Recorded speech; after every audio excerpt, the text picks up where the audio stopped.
Hello everyone and welcome back to the Great Book of Grudges. My name is Nathan and we have some Old World news once again, Old World Almanack, this time focusing around the Grail Knights, the living saints and their special rules. Now this one's a really big one for me because, spoiler alert, they confirmed 30 by 60 is the base size, which means that my speculation from like about a year ago was correct and I'm really happy about that. But yeah, let's talk about the first stuff here, and there's a big article. Yeah, let's jump in, right? The Grail Knights are the epitome of the Bretonnian ideal of chivalry, warriors of immeasurable prowess and exemplars of courage, virtue, and noble oblige.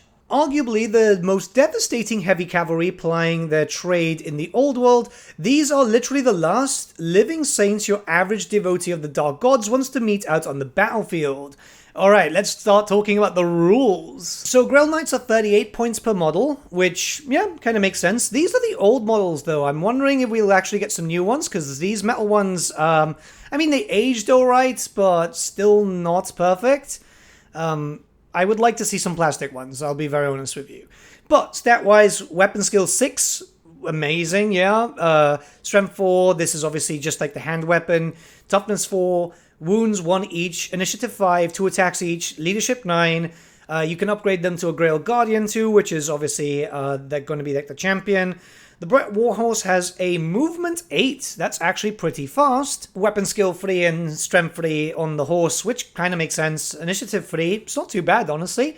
So yeah. The unit size is 3+, so 3 is the minimum. That's actually kind of interesting. So, in theory, you could just have a champion, a musician, and a banner bearer. You don't actually need to go by a unit of 5. I mean, 38 points per model. Average games is around 2,000 points. Well, in Warhammer Fantasy, and I'm assuming it's going to be the same here. So, yeah, it's not that expensive, especially for the stats that you're getting. And in terms of weapons, I mean, we got hand weapons, lancers, heavy armor, and shields. And obviously the Bretonnian Warhorse, which I'm assuming is going to also give them a little bit of an extra save there. If we go on to options, so 7 points a model for a Grail Guardian, a musician, or a standard bearer. You can purchase up to 100 points worth of a magical standard, so essentially you can have a pretty beefy BSB here without a character.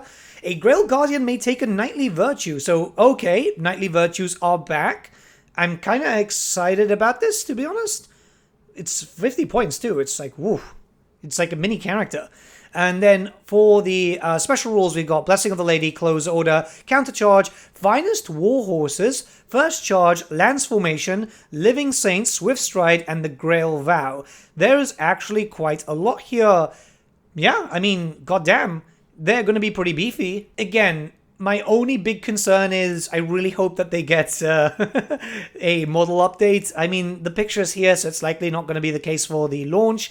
But less metal, more plastic would be grand. Okay, so we get a little bit of context here from the writers. As you can see, with a weapon skill of 6, initiative 5, and 2 attacks, this band of brothers are a truly terrifying proposition. But their stats aren't the full story. With heavy armor, shields, and barbed Bretonnian warhorses, they have a save of +3. Oof, really? I was expecting them to have a 2+ minimum, to be honest. I mean, back in the day, they could have a 2+, which is funny because the knightly orders, you could get them on a 1+. For the Empire, which made them better horses, but maybe that's changed anyway. I mean, we still haven't seen any Empire rules and so on, so yeah. The Lancers give them +2 strength on the charge, which, again, as per usual, and Armor Bane, too, of 1. That's actually quite good. And here's the rules for Lancers, which I'm assuming is going to be for anyone that can use Lancers. So, it's a combat weapon, +2 strength, -2 AP, Armor Bane 1. We got a note here. Models whose troops type is cavalry or monster only. A lance can only be used during a turn which the wielder has charged. In subsequent turns, or if the wielder did not charge, the model must use the hand weapon instead. Again, similar, well, identical actually, to that of Warhammer Fantasy before that. And here we get some details on Armor Bane X, so depending on the number. If a model with this special rule rolls a natural 6 when making a roll to wound, the armor-piercing characteristic of this weapon is improved by the amount shown in the brackets after the name of the special rule, shown here as X. So that means you have natural -2 armor, but if you roll a 6, you can actually get -3. I mean, still pretty good. It definitely means that, you know, rolling a 6 is going to be quite good for you, and well, I mean, it usually is, but, you know, just getting an extra benefit from it. Yeah, I mean, I kind of like it. I wonder if that's going to be the same on like pretty much every type of weapon, like for example, great weapons and maybe halberds too.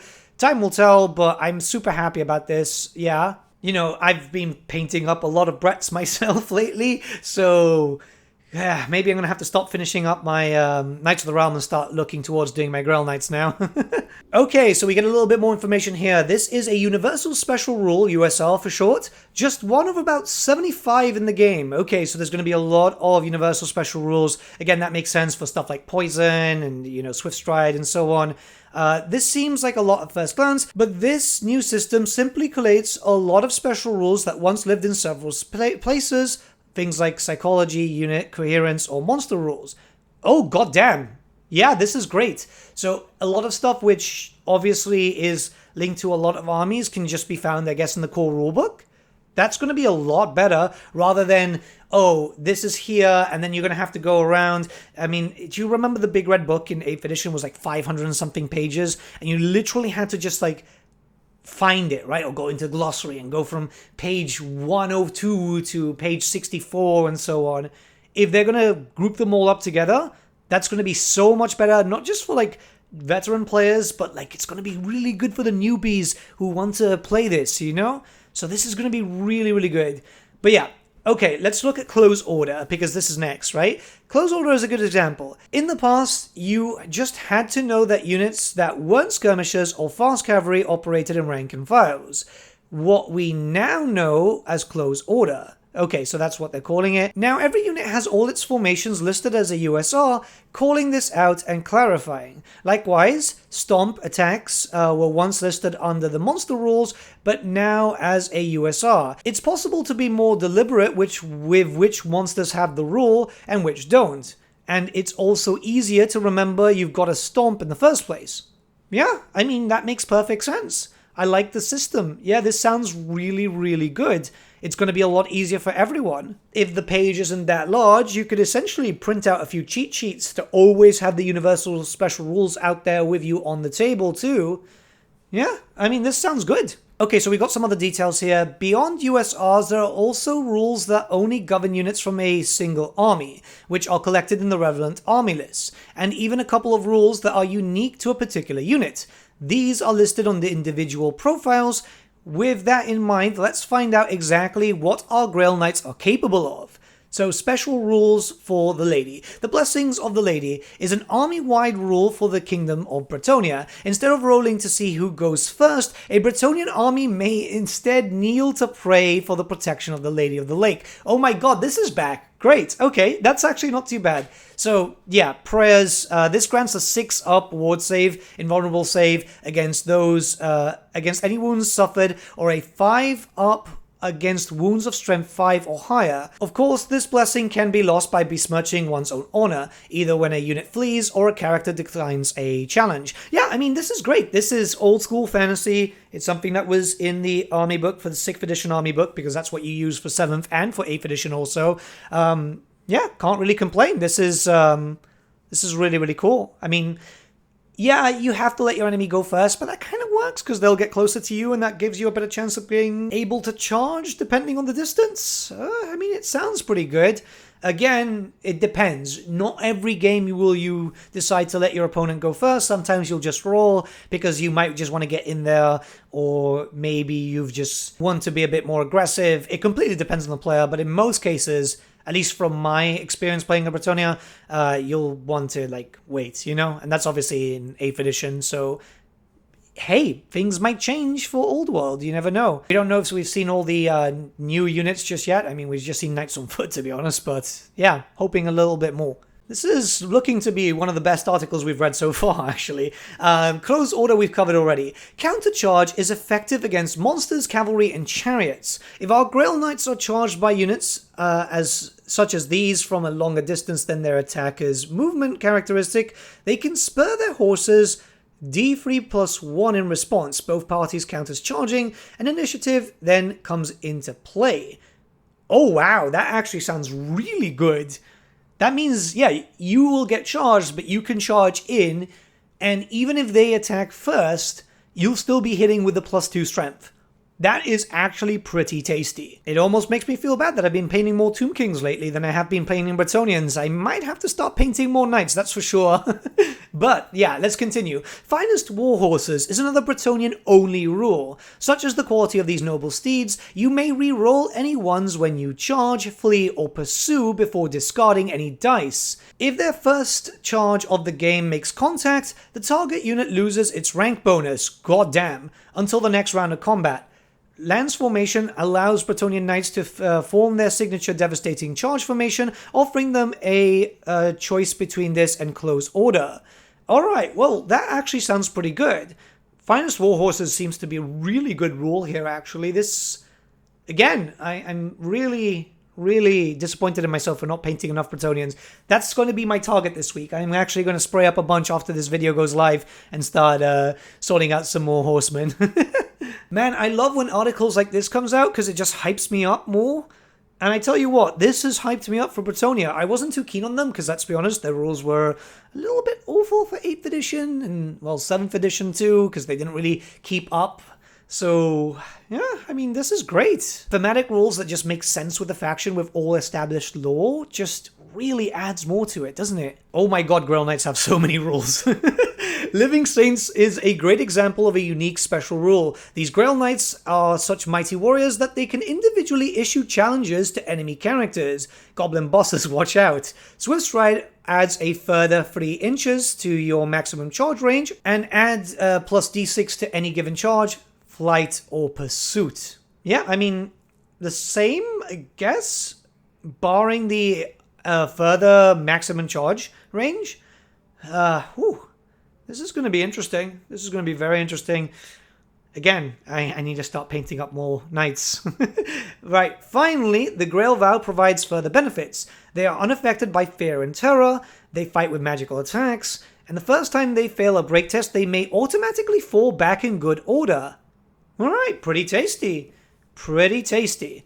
On top of that, you can load up on even more abilities with magic items and a knightly virtue for the Grail Guardian who leads them, or a magic banner. Grant him the virtue of the Impetuous Knight to extend your charge range at the risk of impetuously charging towards the foe, the Dragon Slayer's Sword to make him a Monster Slayer, or the Blazing Banner to add flaming attacks. Seriously, yeah, this is pretty damn cool. You're basically making these guys mini characters. I like it, and it's cheap too. I mean, what was that, 38 points plus 7 to make it a Grail Guardian?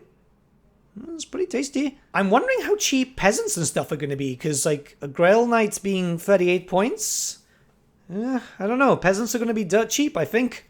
And we've got an example of pretty much everything that was discussed before. So the Virtue of the Impetuous Knight, a model with this virtue gains the Impetuous Special Rule. In addition, this model and its unit increases its maximum possible charge range by 3 inches. Finally, when this model and its unit make a charge roll, you may apply a plus D3 modifier with the result.